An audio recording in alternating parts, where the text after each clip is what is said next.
United States, the global supercorporation keeping its dominance. If the United States were a company, it wouldn't be selling cars, phones, or oil. It would be selling something far more powerful. It would be selling the system you live in. Every time you check interest rates, scroll a social media app, buy stocks, use cloud services, or feel the impact of inflation, you are interacting with decisions made inside this supercorporation. And here's the strange part. This company runs massive deficits. It carries trillions in debt. Its politics look chaotic. Its society looks divided. Yet when the world panics, money doesn't flee from America. It runs toward it.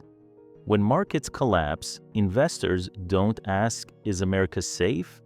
They ask, "How fast can we get into US assets?" That is not normal behavior. That is not how ordinary countries work. That is how system owners work. In this episode, we are not asking whether America is good or bad. We are asking a much more uncomfortable question. Why does the world still depend on a country that looks on paper deeply unstable? To understand that, we have to stop thinking of the United States as a nation and start seeing it for what it really is, a global supercorporation, one that doesn't compete inside the market, but designed the market itself. To understand how this supercorporation works, we need to ask a simple question. What does the United States actually sell? Because if you look closely, America is no longer the world's largest factory. It doesn't manufacture the most goods. It doesn't export the most products. And yet, it captures more value than almost any country on earth. That's because the United States doesn't focus on selling products. It sells infrastructure. Think of it this way. Factories make money once when a product is sold. Infrastructure makes money every time someone else does business. And this is where the American model becomes clear. The United States built the financial pipes, the legal standards, the technology platforms, and the security framework that global trade depends on. If global capitalism were a city, America owns the roads, the payment systems, the zoning laws, and the police. Everyone else may run shops, but they all pay rent to the system. This is why America can afford to lose factories, but still win economically. Value no longer comes from production alone. It comes from control over access. Access to capital, access to markets, access to technology, access to safety. And once you control access, you don't need to dominate every industry. You only need to make sure every industry passes through you. This is the business model most people never see. Not a nation competing inside the market, but a supercorporation owning the market itself. If this supercorporation had a flagship product, it wouldn't be weapons, technology, or oil. It would be money itself. The most successful product ever built by the United States is the US dollar, not as cash in your pocket, but as the operating system of global finance. Today, most international trade is priced in dollars. Most global debt is issued in dollars. Central banks around the world hold dollars as reserves. This creates a feedback loop that looks almost unfair. When the US prints money, the cost doesn't stay inside America. It spreads across the global system. Inflation is exported, risk is diluted, demand stays constant. Imagine a company that gets paid every time competitors use its internal currency. That's not a market advantage. That's monetary dominance. And here's the critical detail most people miss. The dollar isn't powerful because America is stable. America is stable because the dollar is powerful. In moments of crisis, wars, recessions, pandemics, capital doesn't search for innovation or growth. It searches for liquidity and trust. And the dollar, backed by the deepest financial markets on earth, becomes the default safe harbor. This allows the United States to do something no normal country can do: run massive deficits, accumulate enormous debt, and still borrow at lower costs than almost everyone else, not because it's responsible, but because it owns the currency the world cannot escape. This is not just economic power, it is a structural power. And once a currency becomes infrastructure, replacing it is no longer a financial decision.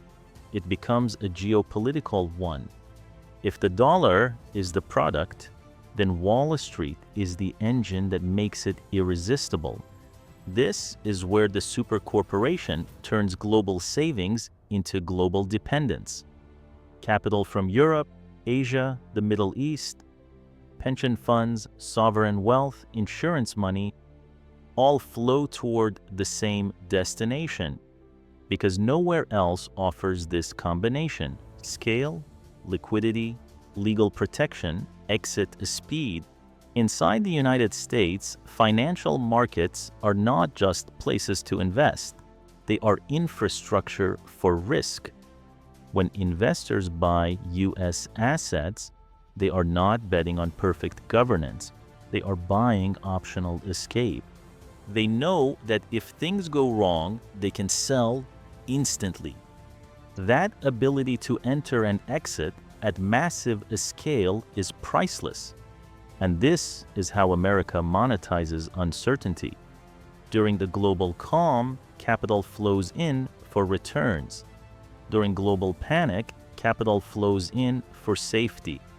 Either way, Wall Street wins. This creates a quiet but powerful cycle. Global savings fund U.S. deficits. U.S. deficits create safe assets. Safe assets attract more global savings. It looks like borrowing, but functionally, it's the world financing the system it depends on. This is why calls to abandon the dollar rarely succeed. You can't replace a currency without replacing market depth, legal trust, liquidity at scale, and no alternative has built all three at once. Wall Street isn't just a financial district, it's the clearinghouse of global capitalism. And as long as money needs a place to hide, it will keep coming here. At some point, this supercorporation realized something critical. You don't need to own factories. If you own the platforms factories depend on, the United States no longer competes to manufacture everything. It competes to set the technological terrain: operating systems, cloud infrastructure, chip design, software standards, AI frameworks. These are not products in the traditional sense. They are toll roads. When a company in Asia builds hardware, it licenses American IP. When a startup in Europe scales, it runs on American cloud services. When global teams collaborate, they use American platforms. The genius of this model is subtle. Factories require labor, logistics, and political stability. Platforms require ecosystems. And once an ecosystem is locked in, every participant pays rent, quietly, continuously, and globally. This is how value moves upward. Manufacturing margins are thin. Platform margins compound. And unlike physical assets, digital platforms don't respect borders. They expand without invading. They dominate without occupying.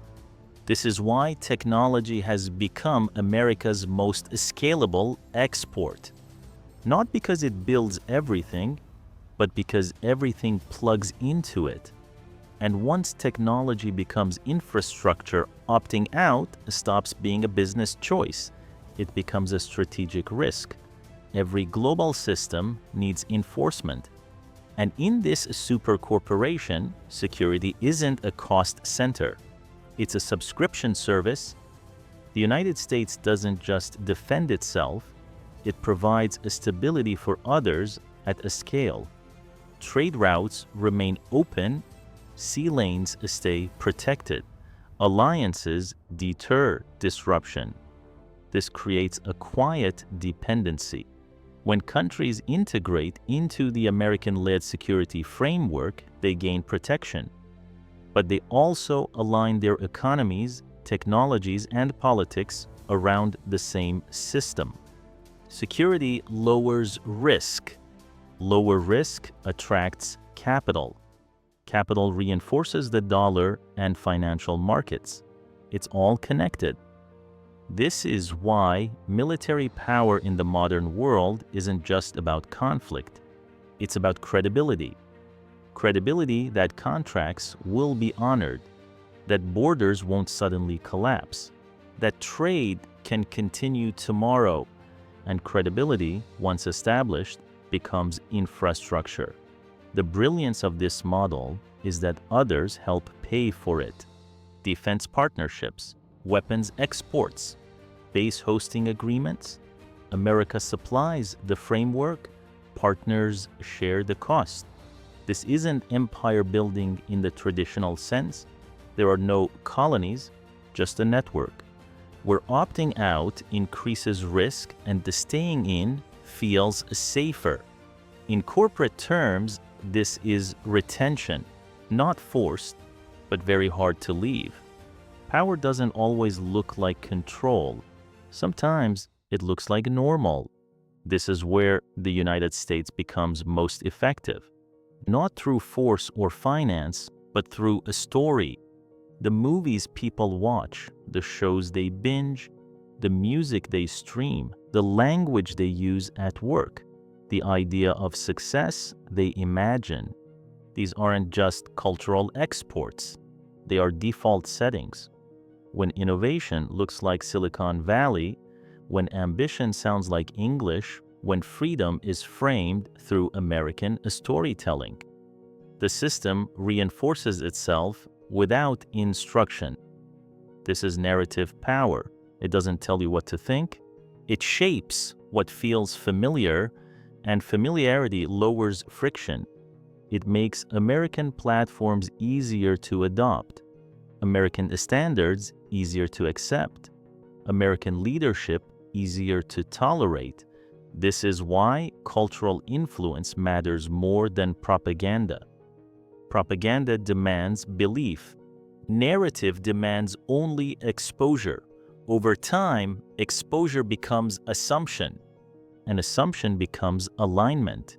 In corporate terms, this is brand dominance, the kind where customers don't feel sold to. They feel at home. That's how a super corporation expands without looking like it's expanding. Every super corporation looks invincible until a stress reveals its weak points. And the United States has plenty of them. Debt levels keep rising. Politics look increasingly dysfunctional. Trust in institutions is eroding. Infrastructure is aging. Social cohesion feels fragile. On the surface, this looks like decline. But here's the paradox. None of these cracks have broken the system, because the system was designed to absorb instability. When politics polarize, markets keep functioning. When leadership changes, contracts remain enforceable. When society argues, capital still flows. This separation is not accidental. The American model deliberately isolates system continuity from political volatility. In most countries, instability scares capital away. In this one, instability is priced in. Investors don't expect perfection. They expect predictability. And predictability comes from institutions that outlast elections, presidents, and public opinion. Still, cracks matter. Rising inequality strains legitimacy. Debt narrows future flexibility. Technological competition challenges dominance. The difference is this. For most countries, cracks are existential threats. For this super corporation, they are management problems. Problems to be delayed, outsourced, restructured, but rarely fatal, at least not yet. Every dominant company eventually faces the same question. What happens when competitors catch up? For the United States, that question usually points to one place: China. On paper, the challenge looks serious. China manufactures more, it trades more, it invests aggressively in technology and infrastructure. So why hasn't the system shifted? Because replacing a super corporation like this doesn't mean beating it in one sector. It means replacing everything at once. A new currency, trusted globally. New financial markets, deep and liquid. New legal systems, predictable and neutral. New security guarantees, credible at scale. New narratives, widely accepted. No single country offers all of that simultaneously. China is strong in production, but capital still hesitates. Europe has regulation and trust, but lacks unified scale. Emerging markets grow fast, but remain volatile. This is the trap of systemic dominance. You can challenge pieces of the system, but as long as those pieces still plug into the same core, the core survives. The world doesn't need to love the American system. It just needs to find an alternative that feels less risky. And so far, none does. This is why the shift away from US dominance, if it ever happens, won't look like collapse. It will look like slow irrelevance. And that takes decades. The most powerful thing about this super corporation is not its army, not its technology, not even its money. It's the fact that most people don't realize they're inside it. The United States doesn't dominate by force. It dominates by being unavoidable. You can criticize it, you can distrust it, you can even try to distance yourself from it. But chances are, your savings, your job, your apps, your investments, and even your risks are still priced, processed, or protected inside its system. That's what real dominance looks like, not control over territory, but control over defaults. And history suggests something important. Empires fall suddenly, corporations decline slowly. If American dominance ever ends, it won't be with a crash or a war. It will happen the day the world quietly finds something that feels safer, deeper, and more predictable. Until then, this super corporation doesn't need to prove its strength. The world does that for it. Every time uncertainty rises and capital runs back to the same place. This series is not about praising countries, it's about understanding the systems shaping your life, whether you notice them or not. Because once you see the system, you stop confusing noise with power, and you start seeing who really owns the game. If you want to understand how other countries operate as corporations, what they sell, where they're vulnerable, and how their strategies affect your future, stay with this series. The companies may change, but the system never stops evolving.